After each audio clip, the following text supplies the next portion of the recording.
पहले दिन की जाती है माँ शैलपुत्री की पूजा।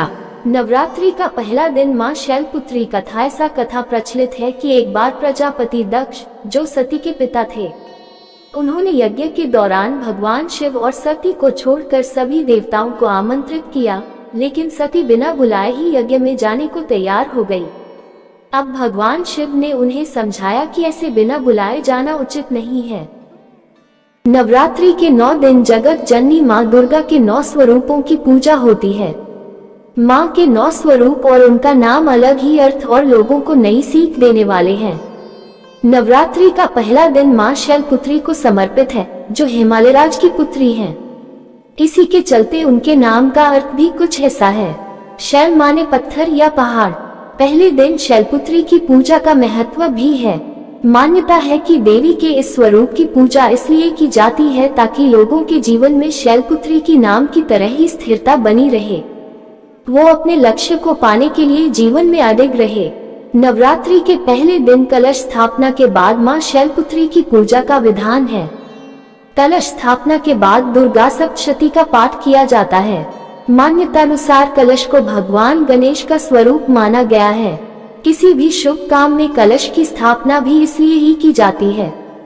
पहले दिन शैलपुत्री की कथा सुनने और पढ़ने मात्र से घर में सुख समृद्धि आती है।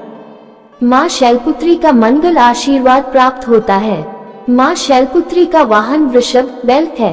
ऐसा कथा प्रचलित है कि एक बार प्रजापति दक्ष, जो सती के पिता थे, उन्होंने यज्ञ के दौरान भगवान शिव और सती को छोड़कर सभी देवताओं को आमंत्रित किया, लेकिन सती बिना बुलाए ही यज्ञ में जाने को तैयार हो गई। अब भगवान शिव ने उन्हें समझाया कि ऐसे बिना बुलाए जाना उचित नहीं है। इसके बावजूद सती नहीं मानी और ऐसे में सती की जिद के आगे भगवान शिव ने उन्हें जाने की अनुमति प्रदान कर दी। अब सती बिना बुलाए पिता के यहाँ यज्ञ में प्रतिभाग करने पहुँच गई। वहाँ उनके साथ बुरा व्यवहार किया गया। मायके में सती की माँ के अलावा सभी ने उनसे गलत तरीके से बात की।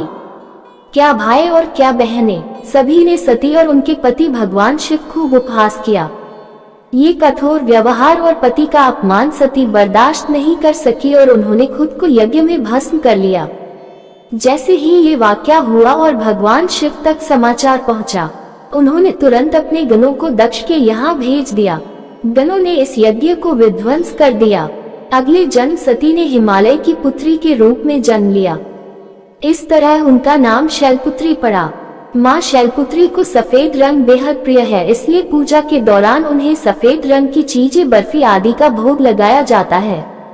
पूजा में सफेद रंग के पुष्प भी अर्पित किए जाते हैं। माता के भक्तों को पहले दिन की पूजा में सफेद वस्त्र धारण करना चाहिए, ऐसा लाभकारी बताया गया है।